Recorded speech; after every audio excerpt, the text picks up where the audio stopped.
Okay, welcome to this lesson. Today we are going to talk about how to pipe our neck. We want to fix a piped neck. Yes, and so to be able to do that, what we will first do is, because usually the collar, before you finish, you'd want it to be a little bit tight, not necessarily tight per se, but then you want it to lie right under the person's neck.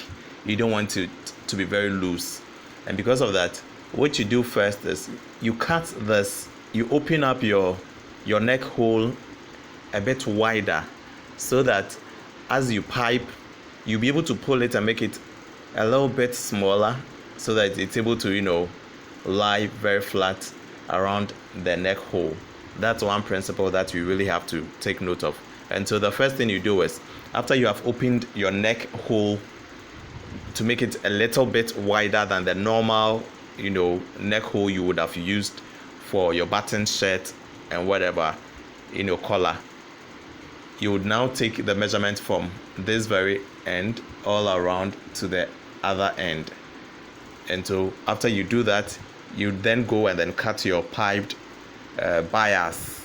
You should cut it on bias, and so let's go and cut our piped neck strip on bias, and then we come fix it. Okay, so this is our fabric. It is from this that we are going to cut the collar to pipe the neck of the shirt. And so when we say that you are supposed to cut it on bias, you are supposed to cut it in the diagonal direction. What we mean is that you shouldn't take it along this grain, like across the grain, and then you shouldn't also take it along the grain. Instead, you should cut it 45 degrees along this line. That is what will give you the stretchy nature of the bias. Yes, because you want to make it a bit stretchy. And so with most of these Ankara fabrics, these portions may stretch, but then it is not on bias. This part may not stretch at all. And so when you cut it on the diagonal section, it means you'll be able to get it perfectly well when you use it to pipe your collar. To be able to achieve this, you can use a cutting mat. You can use this cutting mat, because with a cutting mat, you usually have grid lines on it where you have your 60 degrees line, your 45 degrees, and then your 30 degrees line. If you don't have a cutting mat to place it on to use, you can as well use this very measurement, where you measure from one angle to this angle. Let's say we measure from this part to that part 10 inches, and then you go and measure from this very portion to the other portion, which is also of 10 inches. When you have 10 inches on this side, 10 inches on this side, and then you join those 2 points, the line you get is 45 degrees. Let us take note. Let's say this is the selvage of your fabric, and that is also the cut line, which is straight. And so it is 90 degrees on this edge. If you should measure from this point to that point, let's say 10 or 15, and then you measure from this angle 10 or 15, and you join a line from this point all the way to the other point where it is 15 15 or 10 10, the line you get is on bias or is diagonal, and that is what you need to be able to get a correct piped neck. I would want us to use the two methods. One, we'll use the measuring of the 10 by 10 or the 15 by 15, or whichever measurement you'd want to use. And then the second one, we use the cutting mat, so that if someone has the cutting mat, you'd be able to use it to make it more convenient. If you don't have it too, you won't be disadvantaged. You'll be able to also do it this way, and then you'll still have it perfectly well done. And so we are first going to measure 10 inches and 10 inches. When we measure that of the whole neck hole for the shirt, we had a total of 20 inches. And so it means that the piped neck, we should be getting at least 20 inches or a little above 20 inches. Yes. And so we are going to measure 15 and 15, and then we join the 2 points. So let me put my camera down and then go do that. And so I'm measuring 15 inches on this direction, and then I will as well measure 15 inches from this part to the other portion.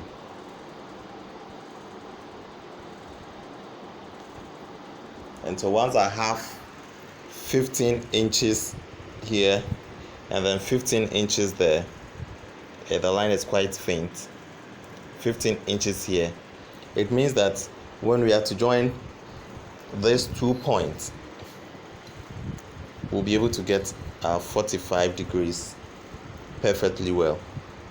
Yes. And so this is 45 degrees, what I was talking about.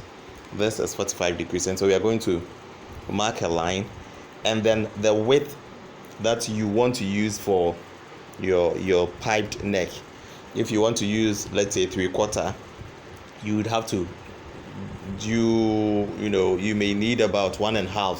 I usually use 1.5, but probably you want your piped collar to be quite bigger. If you want it a little bit bigger, you can use 2 inches, so that after you fold everything, you have it a little wider for you.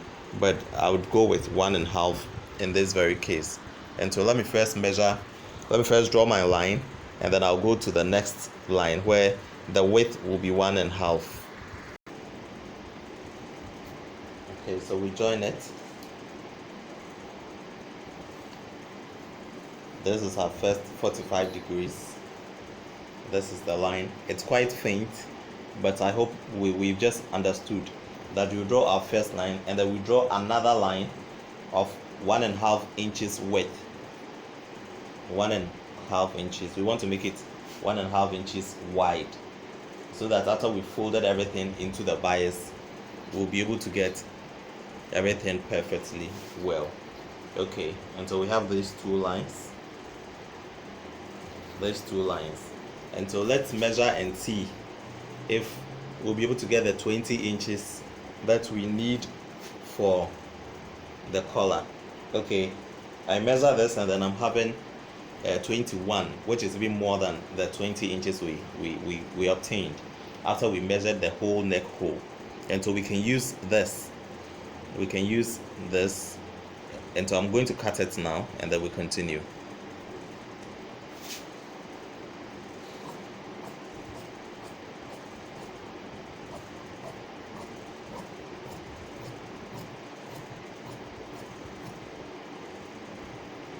So we're cutting this.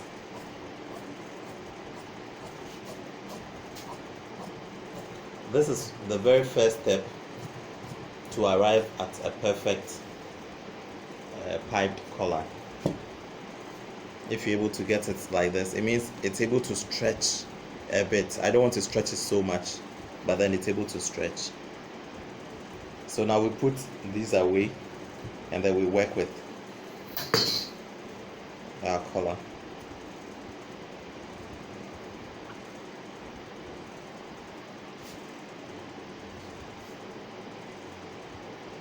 And so what you are going to do is that we iron this, and then we'll first fold it into 2 like this. So this is it. We fold it into 2, and then we fold 1 so that it's able to fold back like this.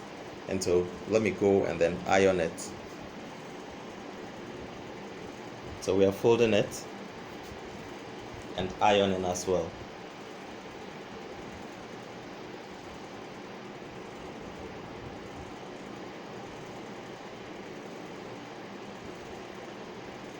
This is the very first step.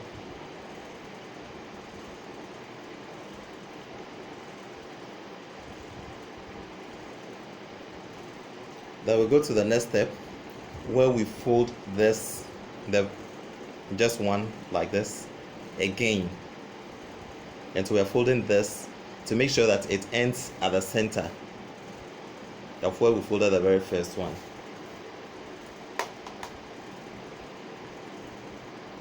We are folding this in, making sure it touches the center line exactly. You shouldn't extend the middle line that we ironed at first. We'll iron this down, and then we fold it, back on, as you see.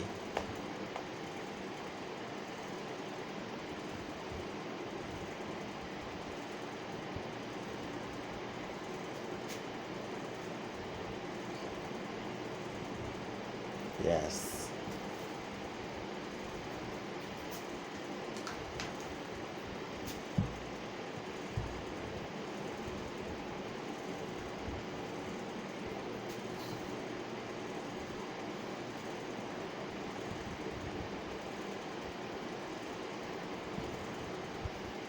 This is a clapper, and the aim of the clapper is just to make what we ironed, lie flat without moving an inch. Once we are done with this, the next step is to go fix our piped collar. We are going to fix it. And so let's go to the machine and then continue. Okay, and so we continue on the machine. So this is the wrong side of the shirt, and this is the bias tape that we have cut and then folded. And so this is the wrong side. We are going to stitch the long one that we left. We are going to stitch it onto the wrong side of the dress, all along the neck line, and then after we are done, we flip it to the good side.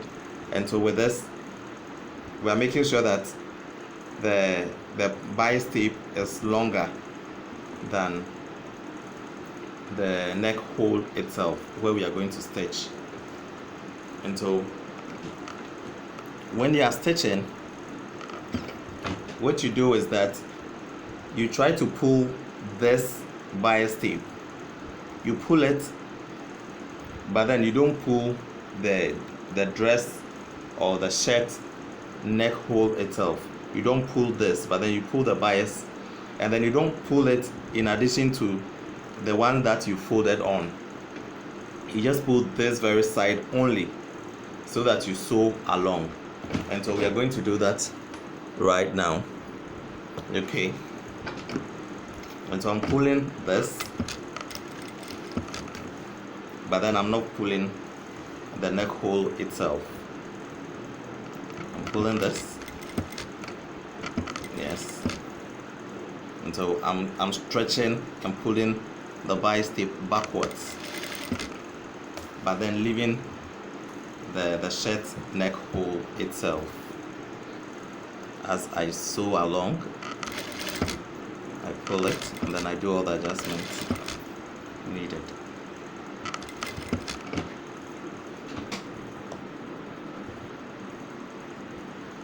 Okay, and so we are getting to the end of our edge, and so we can just get it off, and then so after sewing the very first one, this is what we have. This is the good side, and this is the wrong side, but then there's this excess. We would have to cut off the excess.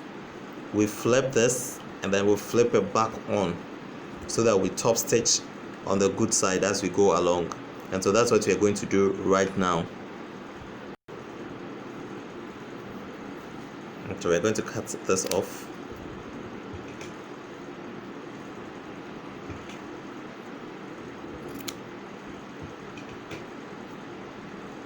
Then we fold this whole thing inside. You can do it this way,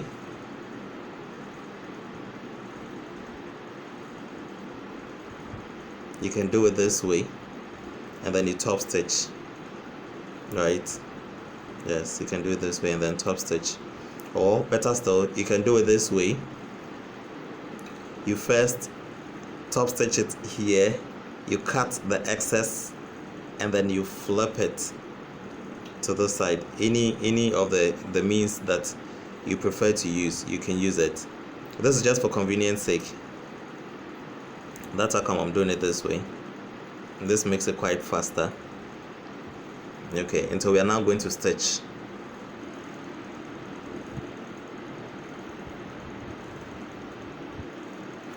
Yes.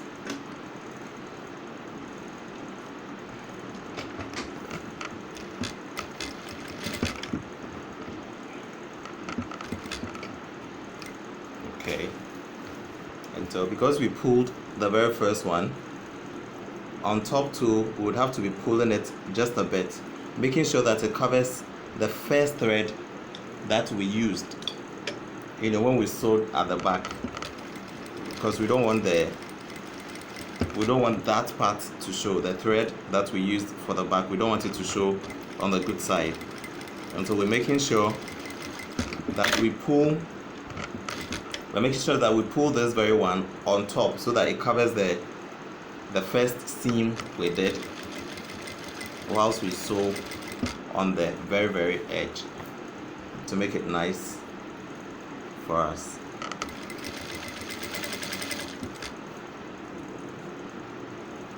Because it's on the curve, you need to be very, very careful so that you get a perfect line. It shouldn't be that crooked. It shouldn't be, because it's a decorative stitch, and so it shouldn't be crooked at all.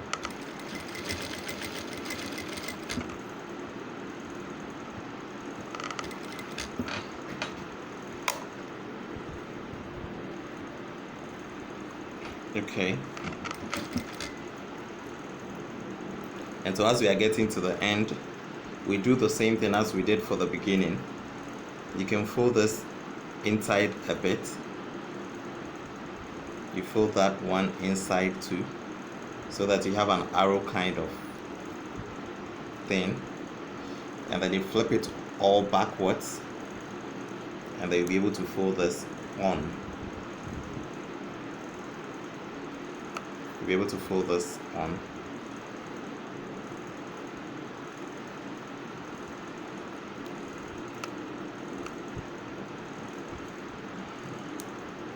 You don't want it to curve. You don't want it to ruffle.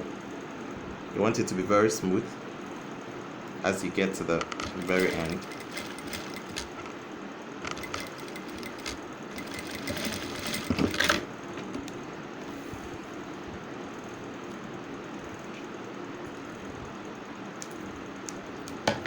Yes. And so this is what you have. After you're done with this, you need to iron. We need to press it very well. And so we take it to our pressing table and then we iron it.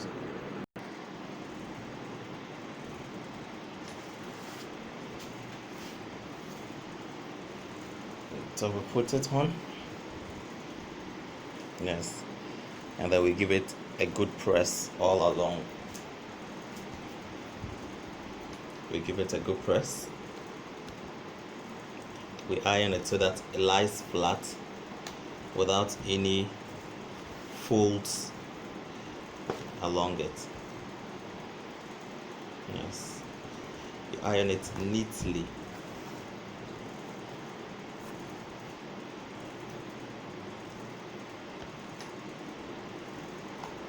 And because it was cut on bias, and because when we were sewing, we pulled it, like we stretched it without stretching the shirt itself, by the time you are done, you have it, crispy and nice. Yes. And so this is the final work, as you can see. Yes. There is no fold. It's fixed very well. Yes. And so we'll be able to bottom it, and then it will look all good and neat. Thank you for for following this. I hope you're able to do it and then master your piped neckline. Have a good day.